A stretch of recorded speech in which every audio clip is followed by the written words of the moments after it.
नमस्कार, business plus टेलिभिजनको news bulletin business टुडेमा स्वागत छ। म प्रमिला खतिवडा। सुरुमा हेडलाइन्स। एमसीसी नआए पनि राज्यकै लगानीमा परियोजना कार्यान्वयन गर्नुपर्ने राष्ट्रिय योजना आयोगका उपाध्यक्ष पुष्पराज कणेलको भनाई। विद्युतको राष्ट्रिय प्रसारण लाइन आवश्यक।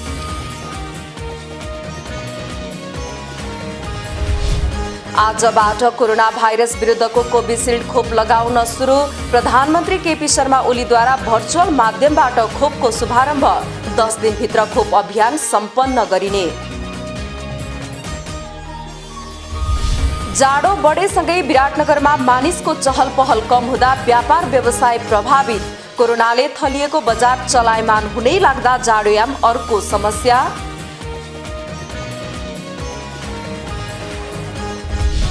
विश्वमा रोजगारी गुमाउनेको संख्या 25 करोड 55 लाख। 2020 मा रोजगारी गुमाउनेको संख्यामा 4 गुणाले वृद्धि।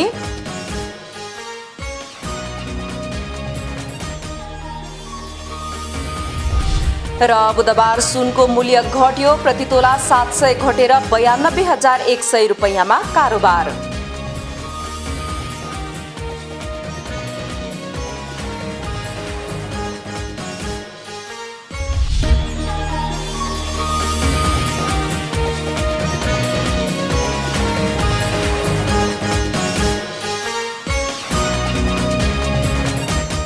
बिजनेस टुडेको सुरुमा एमसीसी परियोजना सम्बन्धी समाचार। राष्ट्रिय योजना आयोगका उपाध्यक्ष डाक्टर पुष्पराज कणेलले मिलेनियम च्यालेन्ज सहयोग एमसीसी नआए सरकारले आफ्नै लगानीमा परियोजना कार्यान्वयन गर्नुपर्ने बताउनु भएको छ। एमसीसी बारे राजनीतिक रूपमा पक्ष र विपक्षमा धारणा बनाउँदा परियोजना आफै गलत हो कि भन्ने भ्रम पनि सृजना भएको उपाध्यक्ष कणेलले बताउनु भएको छ। परियोजनाको राजनीतिक पक्ष जे जस्तो भए पनि केही वर्षभित्र विद्युतको ठूलो राष्ट्रिय प्रसारण लाइन आवश्यक पर्ने भएकोले सरकारले एमसीसी स्वीकृत नभए पनि परियोजनालाई अगाडि बढाउनु पर्ने बताउनुभयो। अमेरिकन सहयोग हामीले लिन्छौँ लिँदैनौँ त्यो बेग्लै पाटो भयो। तर विद्युत प्रसारण आयोजना चाहिँ दुईटा कारणले, एउटा कुनै दिन हामीले विद्युत चाहिँ अब निर्यात गर्न सक्षम हुन्छौँ हामी र हामीले बाटो पायौँ भने, मार्केट पायौँ भने त्यसको लागि तयारी गर्नु पर्यो एउटा। दोस्रो, नेसनल नेटवर्क त तयार गर्नु पर्यो नि विद्युतको पनि। त्यो नेसनल हाइवे तयार गरेर सबै बेचीदेखि महाकालीसम्मको सबै जोड्नको लागि पनि हामीलाई चाहिँ हाई भोल्टेजको ट्रान्समिसन लाइन त चाहिन्छ। फेरि पश्चिमतिर उत्पादन भएका चाहिँ विद्युत त हामीले पूर्वमा खपत गर्ने कि नगर्ने, पश्चिमलाई विकासको मूल प्रवाहमा ल्याउने कि नल्याउने। किन हाम्रो मेजर नेचरल रिसोर्स नै चाहिँ र त्यसमा पनि वाटर रिसोर्स नै भएको कारणले गर्दा त्यसलाई प्रयोगमा ल्याउने हो भनेदेखि त चाहिँ ट्रान्समिसन लाइन त चाहियो चाहिँ। उपाध्यक्ष कणेलले राष्ट्रिय योजना आयोगले आफैले एमसीसी परियोजनालाई 15औं योजनामा समावेश नगरेको पनि स्पष्ट पार्नु भएको छ। ऊर्जा मन्त्रालयबाट निर्णय भएर आएको परियोजनालाई आयोगले पहिचान गरी रूपान्तरणकारी आयोजनामा समावेश गरेको प्रश्न पार्नुभयो। कोरोना भाइरस विरुद्धको कोभिसिल्ड खोप आजदेखि वितरण गरिएको छ। सातै प्रदेशका 62वटा अस्पतालमा खोप लगाइने सूचीमा परेका स्वास्थ्य कर्मीले पहिलो चरणमा खोप लगाउन सुरु गरेका हुन्।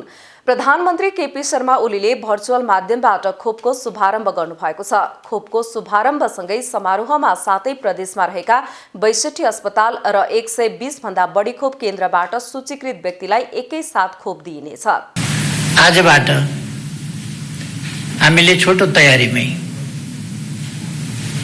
अघि नै भर्खर मन्त्रीजीले राखिसक्नुभयो।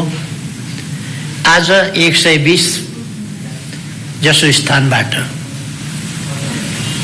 एकैचोटि हामीले खोप देशव्यापी रूपमा प्रारम्भ गरेका छौँ 75 जिल्लामै। नेपालमा पहिलो कोरोना संक्रमितको उपचार गरिएको टेकु अस्पतालका निर्देशक सागर कुमार राजभण्डारी र अस्पतालमा संक्रमितको उपचारमा खटिने डाक्टर अनुप वास्तुलाले पहिलो खोप लगाउनु भएको हो। काठमाडौँ उपत्यकामा 17 अस्पताललाई खोप केन्द्र बनाइएको स्वास्थ्य सेवा विभाग बाल स्वास्थ्य तथा खोप शाखाले जनाएको छ। यस्तै यही माघ 18 गते भित्र 77 जिल्लाका 300 खोप केन्द्र मार्फत खोप प्रदान गरिने खोप शाखाको तयारी छ। भारत सरकारको अनुदानमा माघ 8 गते 10 लाख मात्रा खोप नेपाल ल्याइएको हो। स्वास्थ्य तथा जनसङ्ख्या मन्त्रालयले पहिलो चरणको खोप अभियान सुरु गरेको 10 दिनभित्र अभियान सम्पन्न गर्ने बताइएको छ। कोरोना महामारीले आक्रान्त बनाएको अहिलेको समयमा नेपालमा कोरोना विरुद्धको खोप अभियान सुरु हुने भएको छ। कोरोना महामारीका कारण विश्वले नै खोपका लागि प्रयास गरे पनि यही बीच नेपालले खोप ल्याउन सफल भएको हो। सरकारले कूटनैतिक तवरबाट गरेका प्रयासका कारण खोप आएको हो। संक्रमणको उच्च जोखिम भएकामा खोपको प्रयोग हुने भएकाले पनि यसले नेपालमा संक्रमणको दर कम गर्ने विश्वास गरिएको छ। एक रिपोर्ट। कोरोना महामारी सुरु भएको करिब 14 महिना भइसक्यो। महामारीले नेपालमा सहित विश्वकै आर्थिक, सामाजिक र सांस्कृतिक पक्षलाई नराम्ररी प्रभाव समेत पारेको छ। नेपाल मात्र नभई बलियो अर्थतन्त्र भएका मुलुक समेत महामारीका कारण आर्थिक समस्यामा पर्यो। नेपालमा संक्रमणको सुरुवाती दिनमा समस्या नदेखिए पनि भारतबाट नेपाल आउनेको संख्या बढेसँगै कोरोना संक्रमण ह्वात्तै बढेको थियो। महामारीका कारण आक्रान्त विश्वले यसअघि कोरोना भाइरस विरुद्ध रेमडेसिभिर लगायतको अनेक औषधिको खोज र प्रयोग गरे पनि ती औषधिले महामारीलाई नियन्त्रण गर्न सकेन। विश्वभर फैलेको यो महामारी नियन्त्रणको एउटै उपाय भनेको खोपको विकास नै रहेको यकिन भएसँगै विश्व जगतले ठूलो धनराशि खर्चेर खोपको खोज र अनुसन्धान सुरु गरेको थियो। तर खोपको विकास प्रक्रिया लामो भएकोले खोप आउन समय लागेको बुझ्न सकिन्छ। तर खोपका लागि गरिएका प्रयासहरू सफल भएसँगै हाल विश्वमा बेलायत, रसिया र चीनले निर्माण गरेको खोपको परीक्षण सफल भएको छ। अन्तिम परीक्षण बाँकी नै रहे पनि यी खोपहरूले धमाधम प्रयोग अनुमति पाइसकेको छ। नेपालमा करिब 60 लाख जनतालाई खोप लगाउने सरकारको योजना छ। हाल नेपालमा कोरोना विरुद्धको 10 लाख डोज खोप आइसकेको र यो खोपले करिब 5 लाखलाई प्रयोग गर्न सकिने बताइएको छ। अहिले खोपका लागि विश्वमा प्रतिस्पर्धा चलिरहँदा नेपालले पहिलो चरणमै 10 लाख डोज खोप पाउनु सकारात्मक हो। अहिले थुप्रै विकसित राष्ट्रहरू खोपका लागि आवश्यक धनराशि खर्चन तयार छन्। तर नेपालले अनुदानमै यी खोप पाउनुको मूल कारण नेपालको सफल कूटनीतिक रहेको विश्लेषण भइसकेको छ। हाल प्रयोग गर्न लागेको खोप संख्या नेपालको जनसंख्याको तुलनामा गर्दा विकसित राष्ट्रकै हाराहारीमा रहेको छ। नेपालमा रहेको खोप 7 प्रदेशमा पठाइसकेको छ। बुधबार प्रधानमन्त्री केपी शर्मा ओलीले खोप अभियानको उद्घाटन गरेसँगै 7 प्रदेशमा खोप लगाउने काम सुरु हुनेछ। खोप नेपाल आएको एक सातामा सम्बन्धित स्थानमा पठाउनु र खोप लगाउने फ्रन्टलाइनको नामावली संकलन लगायतको सम्पूर्ण काम पूरा गर्नुले सरकार खोप वितरणमा गम्भीर रूपमा लागेको देखिन्छ। त्यसो त नेपालको खोप वितरण प्रणाली एसिया क्षेत्रकै उत्कृष्ट मानिन्छ। सोही कारण कोरोना विरुद्धको खोप अभियान नेपालमा तुलनात्मक रूपमा सहज भएको छ। यसैगरी सरकारले खोप आयातका लागि कानून बनाउनुका साथै भन्सार प्रक्रिया सहज बनाई खोप ल्याउनुलाई सरकारको उपलब्धि मान्न सकिन्छ। यही प्रक्रिया अनुसार सरकारले थप खोप आयातका लागि प्रक्रिया सुरु गरिसकेको छ। 3 चरणको परीक्षण पार गरी विश्वका थुप्रै मुलुकमा लगाउन सुरु गरिसकेको यो खोप अहिलेसम्मको सुरक्षित मानिएको छ। यसले मुलुकका नागरिकलाई बचाउन महत्वपूर्ण भूमिका खेल्न आशा गर्न सकिन्छ। राम्रो कामको राम्रो प्रचार हुन सके काम गर्ने पक्षलाई थप काम गर्ने हौसला हुन सक्ने प्रति सबै पक्ष चनाखो हुन आवश्यक छ। बिजनेस टुडेमा पालो भएको छ ब्रेकको।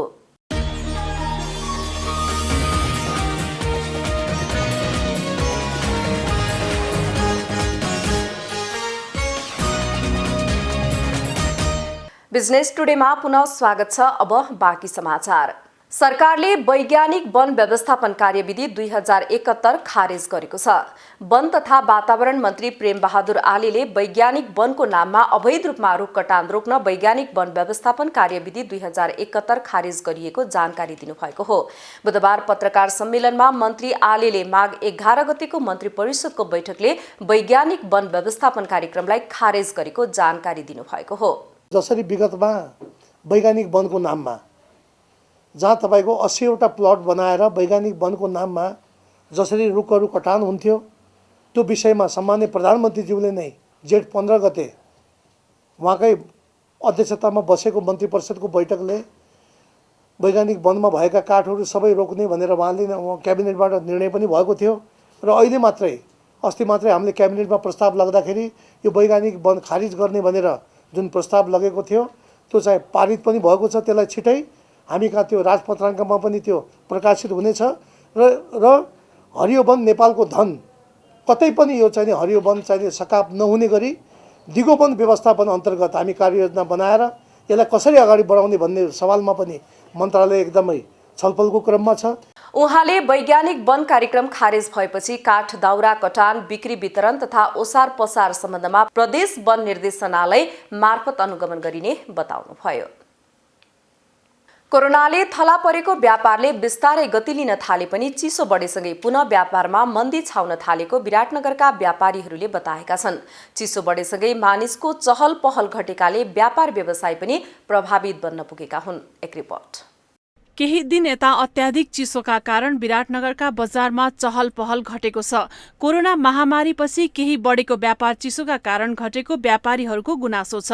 चिसो बढेकै कारण घरबाट बाहिर निस्कन समस्या भएको र आवश्यक सामान खरिद गर्न कठिन हुने गरेको छ।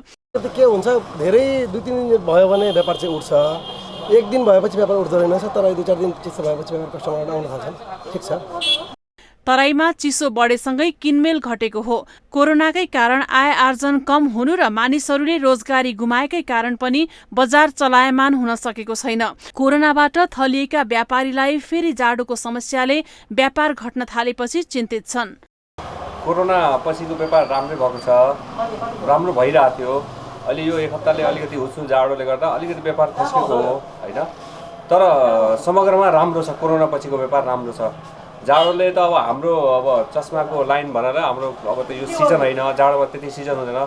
अब व्यापार पहिला पनि यस्तै हुन्थ्यो यो यो सिजनमा, यो मतलब जाडोको मौसममा हैन, पहिला जस्तै छ। कतिपय व्यापारीको त बिक्रीका लागि सामान आयात गरे पनि व्यापार नभएपछि घर भाडा र सटर भाडा तिर्न समस्या भएको छ। चलिरहेछ। पहिला लकडाउनमा त के पनि थिएन व्यापार, अब दोकानमा लकडाउन खुलेपछि अलिअलि व्यापार भइरहेछ। जाडोमा त्यतिकै खास गइरहेको छैन, अलिअलि गइरहेछ। अनि चिसोले कस्टमर आइरहेको छैन, त्यही हो। व्यापारमा माल माथि माल आइरहेछ पनि, अनि कस्टमरको लापत्ता छ, व्यापारबाट छैन। त्यसो त सुनचाँदीको व्यवसायको समस्या पनि उस्तै छ। कोरोना महामारीले थलिएको व्यापारले अझै गति लिन सकेको छैन। तर यो अहिले 81 चिसो बढेको हुनाले चाहिँ मान्छेको आवत जावत अलिक कमै छ।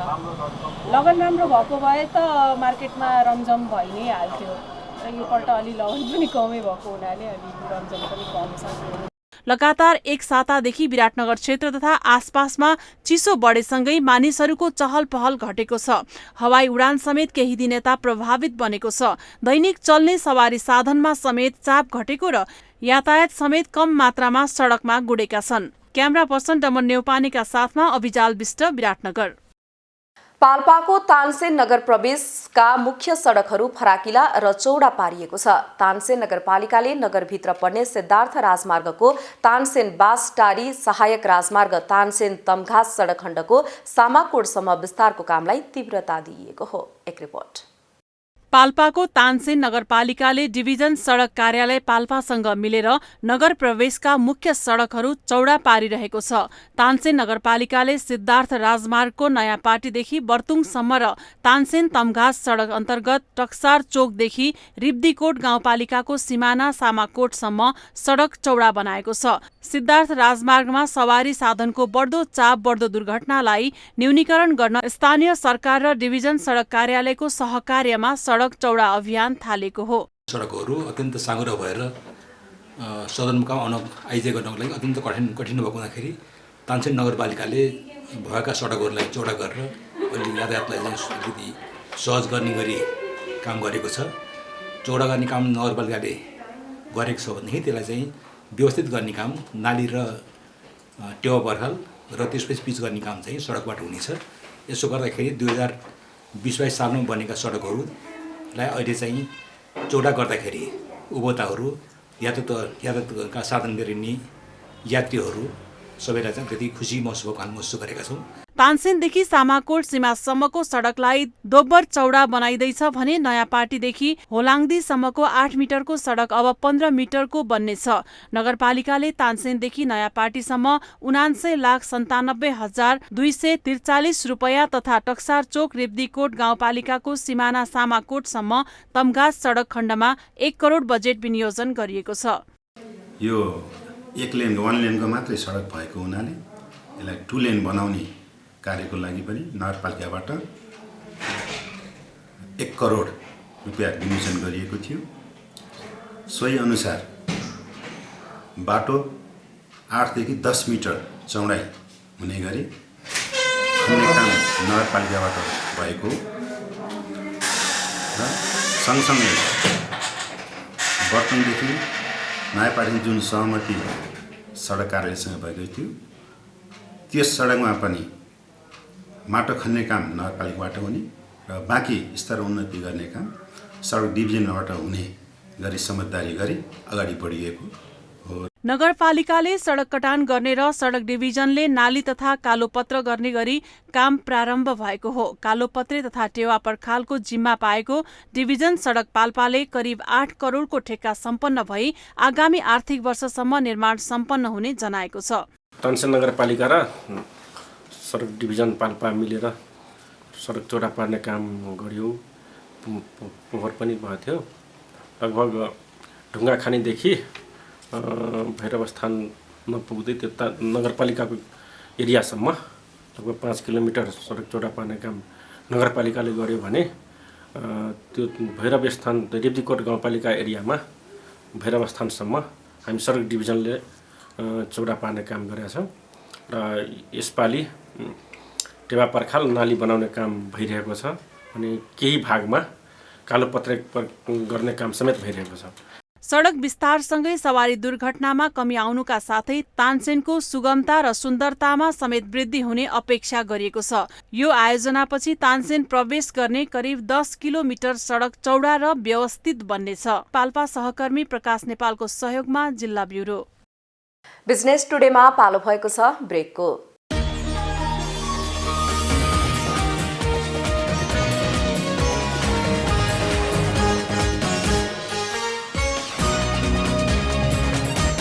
बिजनेस टुडेमा पुनः स्वागत छ। अब बाँकी समाचार। विश्वमा रोजगारी गुमाउनेको संख्या 25 करोड 55 लाख पुगेको छ। सन् 1930 को ठूलो मन्दीपछि पछिल्लो पटक कोरोनाको कारण रोजगारीको अवस्था सबैभन्दा नाजुक अवस्थामा पुगेको हो। 2020 मा रोजगारी गुमाउनेको संख्यामा 4 गुणाले वृद्धि भएको पनि अन्तर्राष्ट्रिय श्रम संगठनको प्रतिवेदनमा जनाइएको छ। एक रिपोर्ट।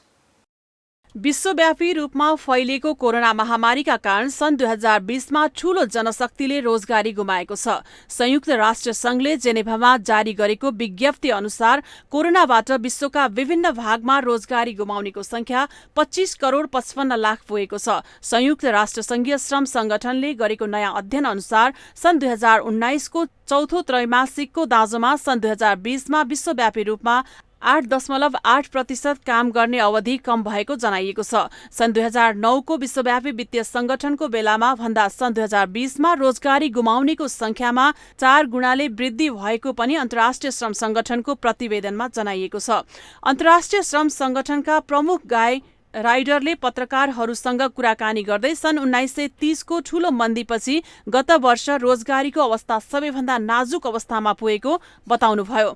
चीनबाट 1 वर्षभन्दा अगाडि सुरु भएको कोरोना भाइरसबाट 21 लाख भन्दा बढी मानिसको ज्यान जानको साथै विश्व अर्थतन्त्र नराम्रोसँग प्रभावित बन्न पुगेको छ। कोरोनाका कारण विश्व जनशक्तिको काम गर्ने क्षमतामा ह्रास आएको र कतिपयले कोरोनाको डरका कारण काम छोडेको पनि अन्तर्राष्ट्रिय श्रम संगठनले जनाएको छ। कोभिडले मानिसहरूलाई बेकार बनाउँदा उनीहरूको दक्षता, क्षमता र ऊर्जा शक्ति कम हुँदै गएको र यसले कामदारका परिवार, समाज र सबैलाई ठूलो क्षति पुगेको पनि जनाएको छ। कोभिडका कारण रोजगारी गुम्दा विश्व अर्थतन्त्रले 3700 अर्ब डलरको क्षति बेहोरेको पनि आईएलओले अनुमान गरेको छ। अहिले विश्वव्यापी रूपमा कोरोना विरुद्धको खोप दिने अभियान सुरु भएबाट रोजगारीको क्षेत्रमा समेत नयाँ आशा पलाएको आईएलओको भनाइरहेको छ। यसो भए तापनि भर्खरै सुरु भएको सन् 2021 मा पनि विश्वमा रोजगारीको अवस्था कस्तो होला भन्ने विषय अनिश्चित रहेको पनि जनाइएको छ। सन् 2020 मा 3.9% पुरुष जनशक्तिले रोजगारी गुमाएको र रोजगारी गुमाउने महिला जनशक्ति झण्डै 5% रहेको पनि आईएलओको तथ्याङ्कले देखाएको छ। नेपाली बजारमा सुनको मूल्य घटेको छ। बुधबार 700 रुपैयाँले सुनको मूल्य घटेको हो। बुधबार नेपाली बजारमा छापावाल सुनको मूल्य प्रति तोला 92,100 रुपैयाँमा कायम भएको नेपाल सुनचाँदी व्यवसायी महासंघले जनाएको छ। मंगलबार छापावाल सुनको मूल्य 92,800 रुपैयाँमा कारोबार भएको थियो। तेजाबी सुनको मूल्य भने प्रति तोला 91,600 रुपैयाँ कायम भएको छ। यस्तै बुधबार चाँदीको मूल्य समेत प्रति तोला 5 रुपैयाँले घटेको छ। मंगलबार दोहोरो अङ्कले घटेको शेयर बजारले बुधबार भने आफ्नो पुरानै लय कायम गर्न सफल भएको छ। बुधबार नेप्सेमा 18.76 अङ्कले वृद्धि भएर 2441.85 अङ्कमा नेप्से पुगेर फेरि नयाँ रेकर्ड कायम गरेको हो। बुधबार सेन्सेटिभमा भने 0.86 अङ्कले गिरावट आएर 446.38 अङ्कमा बन्द भएको थियो। बुधबार 1,52,89,259 किता शेयर 8,06,23,87,770 रुपैयाँमा कारोबार भएको थियो भने 59,151 पटक कारोबार भएको थियो। बुधबार बैंकिङ समूहको अङ्कमा सामान्य गिरावट आएको छ। व्यापार समूहमा 32.96 अङ्कको वृद्धि भएर 2,925.48 अङ्कमा पुग्यो। होटल समूहमा पनि बुधबार गिरावट नै देखियो। होटल समूहमा 1.18% घटेर 2,048.50 अङ्कमा बन्द भएको थियो। विकास बैंक समूहमा पनि सामान्य गिरावट देखियो भने जलविद्युत समूहमा पनि गिरावट आयो। त्यसैगरी लघुवित्त समूहमा पनि गिरावट देखिएको छ। निर्जीवन बीमामा उल्लेख्य रूपमा 464.68 अङ्कले बढेर 12,151.78 अङ्कमा पुगेर बन्द भएको छ। उत्पादनमूलक क्षेत्रमा पनि बुधबार 33.75 अङ्कले घटेर 5,927.33 अङ्कमा बन्द हुन पुग्यो। बुलेटिनको अन्त्यमा अहिलेसम्मका हेडलाइन्स। एमसीसी नआए पनि राज्यकै लगानीमा परियोजना कार्यान्वयन गर्नुपर्ने राष्ट्रिय योजना आयोगका उपाध्यक्ष पुष्पराज कणेलको भनाई। विद्युतको राष्ट्रिय प्रसारण लाइन आवश्यक।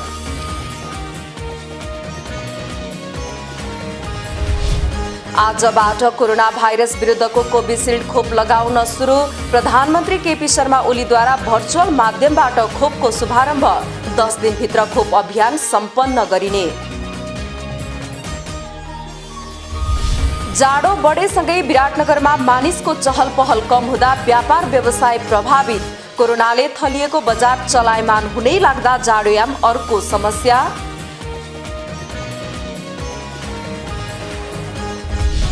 विश्वमा रोजगारी गुमाउनेको संख्या 25,55,00,000। 2020 मा रोजगारी गुमाउनेको संख्यामा 4 गुणाले वृद्धि।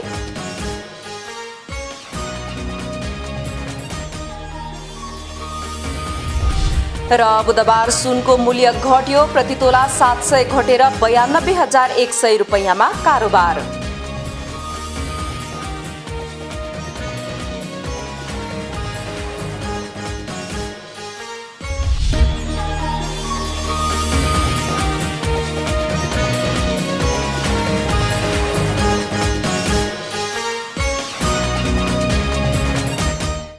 बिजनेस टुडे अहिलेलाई यति नै। हेर्दै रहनुहोला business plus television. Business plus, business first. नमस्ते।